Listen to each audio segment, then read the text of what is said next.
Ingana yumusonda wechibesa finance bill ningobono ogandrete ogukwanirwa imeyense to ya Kenya sibono ogandrete kora tadibirira kora sichensemo cha siasa sensemo yabara ikora werobongora Gusii abungoro nigo babete bagukwanira igoro yengane yo asibatete nigo barachi kunyopinga omoswado yo kerora chibika ase ebunge nigo kwana negitase ni Ndizi TV nigo bono oyomo wa abarai babasai kurasa orobongoro rwa Gusii bono aboliri abarai kurwa ase orobongoro rwa Gusii ichinga kibare ase bunge kwenekinga ngopinga bari gose nkwamerera bare omoswado yo obwechibesa umwaka o 2024 o 2025 oyora chikoko gendereria gokongeria abakenya obugima ase bono baboliri abarai kobeka abakenya mutwe na gwikirania ebirero by'abakenya ase ebunge.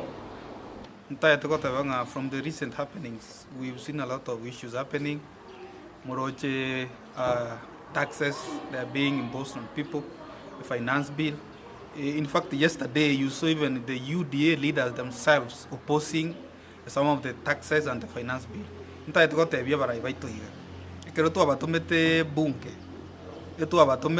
Represent our issues.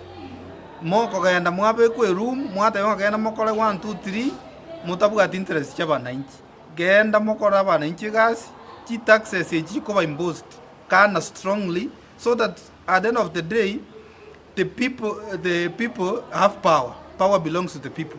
Ekero moja go jaga 2027 you guys you'll be vetted na anonyo ale mwachireka. Stop tending to misuse police tafadhali. Politics will come and go. Siasa against the ground. Siasa do let people take it to the ground.